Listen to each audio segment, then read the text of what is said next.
Hello, তো ভাইয়ের একটা ইন্টারভিউ নিব। আসসালামু আলাইকুম ভাই, ওয়ালাইকুম আসসালাম। কেমন আছেন? আলহামদুলিল্লাহ। তো এটা তো আছেন কোথায়, এটা কি জানেন? এটা কংলাক কি বলে? কংলাক পাহাড়। এটা কংলাক পাহাড়। এটা হচ্ছে সাজেকের মধ্যে সবচেয়ে উঁচু পাহাড়। আচ্ছা আচ্ছা আচ্ছা। এটা আমাদের যে এই জোনটা আছে, সাজেকের যে জোনটা আছে, এই জোনের মধ্যে সবচেয়ে উঁচু পাহাড়। এখানে এসে আপনার অভিজ্ঞতা কেমন, আপনার এক্সপিরিয়েন্সটা আপনি আমাদের সাথে একটু শেয়ার করলে। প্রথমেই আপনাকে ধন্যবাদ জানাচ্ছি আমাকে কথা বলার সুযোগ দেওয়ার জন্য। আসলে খুবই চমৎকার একটি জায়গা, এবং এই জায়গাটায় আসলে আমি গতকালকে যখন এসেছিলাম তখন মনে হচ্ছিল না আসলেই আশাটা কেমন হয়েছে, শুধু পাহাড় আর পাহাড়। তবে এই জায়গায় আসার পর প্রাকৃতিক সৌন্দর্য, যে নৈসর্গিক সৌন্দর্য আছে, দেখে আসলেই অভূতপূর্ব।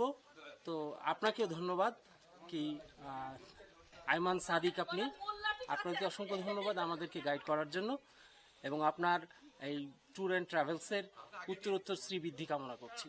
ধন্যবাদ আপনাকে এত সুন্দর আপনার অভিজ্ঞতা শেয়ার করার জন্য।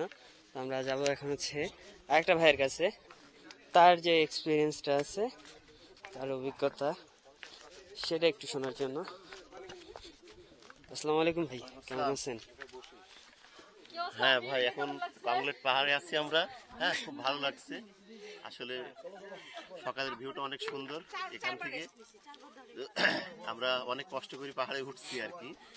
হ্যাঁ, যদিও হয়তো একটু টাফ হয় যারা হচ্ছে নতুন ট্রেকিং এ আসে, মানে ফার্স্ট টাইম যারা ট্রেকিং করে তাদের জন্য একটু হ্যাসেল হয়, কিন্তু যারা মোটামুটি কম বেশি একটু ট্রেকিং এর অভিজ্ঞতা আছে, এটা হয়তো বা খুব একটা বেশি না।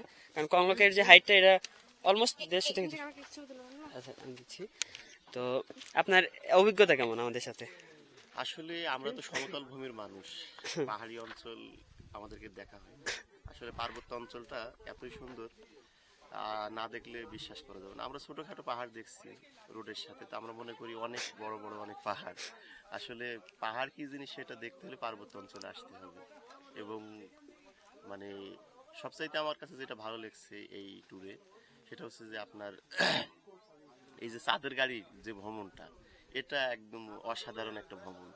তো এখানে মানে এটাই আমার কাছে বেশি মজা লাগছে, যে পরিবার সহ, কলিগরা সহ এখানে এসেছি।